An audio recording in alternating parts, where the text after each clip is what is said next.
देखिए हर खबर यहीं पर, सब्सक्राइब कीजिए TV9 भारतवर्ष। आंचल साहब, आपका नजरिया क्या है? क्या हमको कॉम्पीट करना चाहिए? क्या भारत पर भी दबाव बन गया कि वो अपना रक्षा बजट बढ़ाए?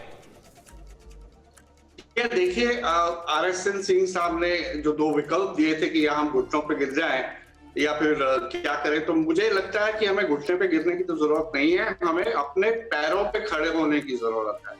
अब आइए, रक्षा बजट की बात आपने करी, तो जहां तक चाइना का सवाल है, पिछले 20 साल में लगातार चाइना अपना मिलिट्री स्पेंडिंग्स को धीरे धीरे बढ़ा रहा है। $40 बिलियन 1999 से लेकर $266 बिलियन जो है 2019 तक पहुंच चुका है।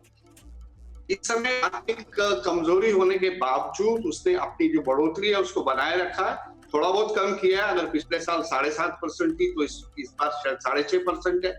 लेकिन हमें ये समझना है कि जिस तरह हम ये कहते हैं कि हमारा कंपटीशन पाकिस्तान से नहीं है, चाइना से है, वैसे ही चाइना ये मान के चलता है कि उसका कंपटीशन भारत से नहीं है, यूनाइटेड स्टेट्स ऑफ अमेरिका से है। हमारा बजट अगर $70 बिलियन है तो उसका 3 गुना है चाइना का, और यूएसए का चाइना से 3 गुना। तो ये कंपटीशन की भी अगर हम बात करते हैं तो गैप्स बहुत बड़े हैं हमारे क्षमता में खर्च करने की, चाइना की क्षमता में खर्च करने की, और यूनाइटेड स्टेट्स ऑफ अमेरिका के खर्चा करने की। लेकिन having said that, there is no option, हमें अपने पैरों पे खड़ा होना है। कल आने वाले वक्त पे हम किसी की भी तरफ नहीं देख सकते अगर हमें चाइना की तरफ से या पाकिस्तान की तरफ से किसी भी किस्म के खतरे की उम्मीद होती है।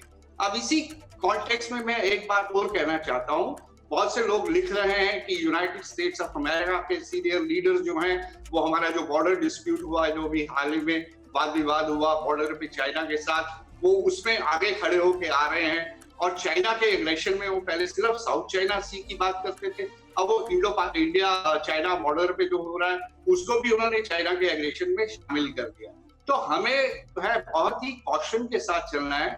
We should not get carried away कि हमें जो है यूनाइटेड स्टेट्स ऑफ अमेरिका की बैकिंग मिले। ये उनका एक अपना प्लान है कि चाइना को काउंटर करने के लिए वो एक अपना अलायंस खड़ा करना चाहते हैं, और उसमें वो भारत की पूरी मदद चाहते हैं, चाहे वो साउथ चाइना सी हो, इंडो पैसिफिक हो, चलिए वो तो एक रीजनल इशू है।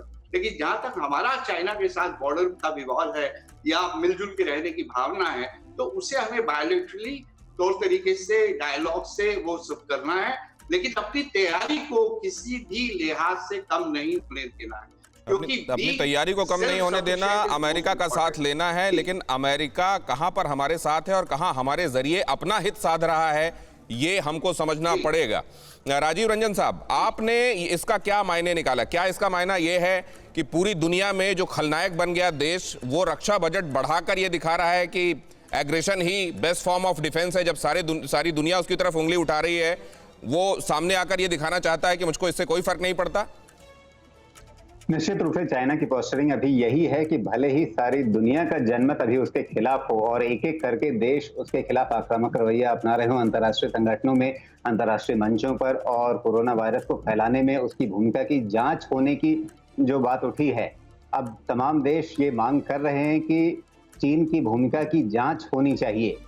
इस मद्देनजर इस दबाव को काउंटर करने के लिए उसने एक नई रणनीति अपनाई है, एक नया पैंतरा अपनाया है। देखिए, चीन के पैंतरे में एक साथ कई अस्त्र हैं, बिजनेस भी है, डिफेंस या मिलिट्री पावर भी है, और साथ ही वो ग्रांट पावर को भी इस्तेमाल करता है। ग्रांट पावर यानी जैसे भारत के संदर्भ में आपने देखा किस तरह से जब उसे भारत पे दबाव बनाना होता है तो वो भारत के पड़ोसी देशों के साथ अपने संबंध बेहतर करने के लिए उन्हें बहुत सारे पैसे देता है, बहुत सारा उन पर धन खर्च करता है। चाहे आप उसमें पाकिस्तान की बात कर लें, नेपाल को अपने करीब लाने के लिए उसने इसी तरकीब का इस्तेमाल किया है, श्रीलंका में उसने यही तरकीब इस्तेमाल की है।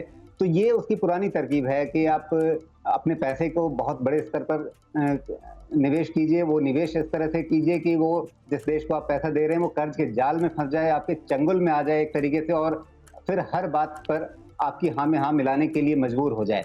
तो ये चीन की एक रणनीति है, और इस रणनीति के जरिए ही उसने दुनिया में अपना दबदबा बढ़ाने की कोशिश की है।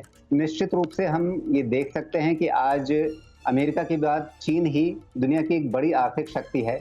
मिलिट्री पावर के रूप में, सैन्य शक्ति के रूप में निश्चित रूप से वो तमाम देशों से आगे है। लेकिन अगर हम संतुलन की बात करें तो भारत के लिए जो बेहतर रणनीति होगी कि वो अमेरिका के एलाई के रूप में ना दिखे, जैसा अभी अचल साहब कह रहे थे, लेकिन साथ में हमें ये ध्यान रखना होगा कि चीन के साथ हमारी कई स्तरों पर प्रतिस्पर्धा है। एक, सामरिक दृष्टि से चीन हमारा दोस्त नहीं है, उसके साथ हम ये नहीं कह सकते कि शत्रुता है, हम उसके साथ लड़ाई नहीं लड़ रहे आज की तारीख में, लेकिन वो हमारा दोस्त भी नहीं है और अक्सर वो हमारा नुकसान करने की तरफ ही ज्यादा झुका हुआ है, चाहे वो पाकिस्तान को समर्थन देने के रूप में हो या अन्य तरीके से भारत की घेरेबंदी करने के रूप में हो। तो उसका जो रवैया है भारत के प्रति वो दोस्ताना तो बिल्कुल ही नहीं है, ये हम कभी भूल नहीं सकते हैं। और इससे पहले एक वक्ता याद कर रहे थे इतिहास को, तो मुझे थोड़ी हंसी भी आ रही थी कि वो जिस पार्टी से ताल्लुक रखते हैं उसका इतिहास अगर ये जो आपने बात तो कही है बड़ी महत्वपूर्ण कही राजीव रंजन साहब। परवाह देश की, सोमवार से शुक्रवार रात 10 बजे TV9 भारतवर्ष पर।